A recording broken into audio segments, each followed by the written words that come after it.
Hello நண்பா நண்பீஸ், எல்லோரும் சூப்பராக இருப்பீங்க. நானும் சூப்பராக இருக்கேன். இன்றைக்கி வந்து ஒரு கேஷுவலான vlog தான், வாங்க பார்க்கலாம்.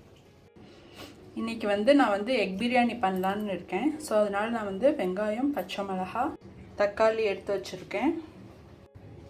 எக்கை நான் வேக வச்சு எடுத்து வச்சுக்கிட்டாச்சு. இப்போது நான் இப்போ முட்டையை எண்ணெயில் இந்த மசாலாவை போட்டு வதக்க போகிறேன். நான் இப்போ சில்லி பவுடர், மஞ்சள், கரம் மசாலா, உப்பு எடுத்து வச்சுருக்கேன். சட்டியில் எண்ணெய் காஞ்சதும் நம்ம எடுத்து வச்ச மசாலாவை போட்டுட்டு அதை கறி விடாமல் டக்குன்னு நம்ம எக்க போட்டுறணும்.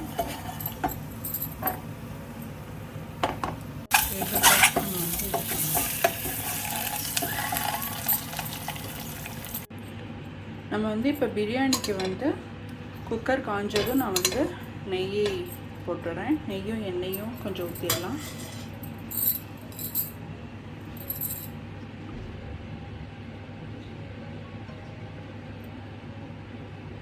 எண்ணெய் காஞ்சதும் நம்ம எடுத்து வச்ச ஸ்பைசஸ் எல்லாம் போட்டுடலாம். ஸ்பைசஸ் இதானதும் நம்ம வெங்காயம், பச்சை மிளகாய் போட்டுடலாம்.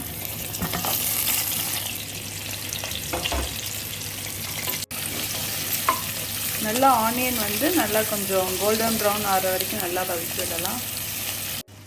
இன்றைக்கி உங்கள் வீட்டில் என்ன சமையல்னு சொல்லி கமெண்ட்டில் சொல்லுங்கள். இப்போ நம்ம சைடில் பாஸ்மதி ரைஸ் ஊற வச்சுருக்கோம். இன்றைக்கி நான் இஞ்சி பூண்டை தட்டி போட்டிருக்கேன். நம்ம தக்காளியை ஆட் பண்ணிடலாம். இப்போ நம்ம தக்காளி வதங்கினதும் கொத்தமல்லி போட்டுடலாம். கொத்தமல்லி கொஞ்சோண்டு புதினா போட்டிருக்கேன். இப்போ நான் தயிர் கூட மிக்ஸ் பண்ணுறதுக்காக சில்லி பவுடர், மல்லி பவுடர், கரம் மசாலா கொஞ்சம் எடுத்து வச்சுருக்கேன். இதை ஆட் பண்ணி மிக்ஸ் பண்ணிடலாம். கொஞ்சம் உப்பும் இதில் சேர்த்துக்கலாம். நான் தயிர் கூட கொஞ்சம் மஞ்சள் பொடியும் சேர்த்துக்கிட்டேன்.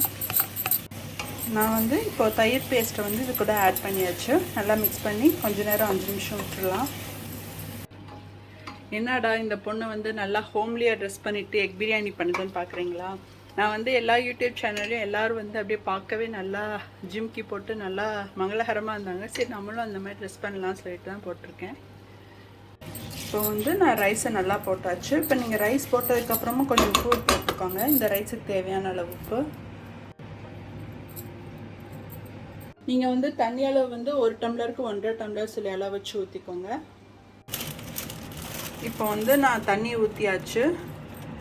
இப்போ நான் அதுக்கு மேலே கொஞ்சம் லைட்டாக கொத்தமல்லி போட்டுறேன். உப்பு டெஸ்ட் பண்ணிவிட்டு கொஞ்சம் அதிகமாக இருக்க மாதிரியே பார்த்துக்கோங்க. அப்போனா தான் அந்த ரைஸோடு மிக்ஸ் பண்ணி வரும்போது கரெக்டாக இருக்கும். நான் இப்போ எக்கு இதில் போட்டுடுறேன்.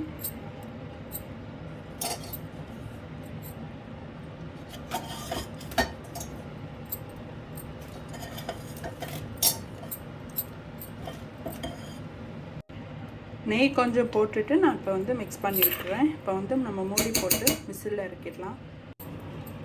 சூப்பராக பிரியாணி ரெடி ஆயிடுச்சு.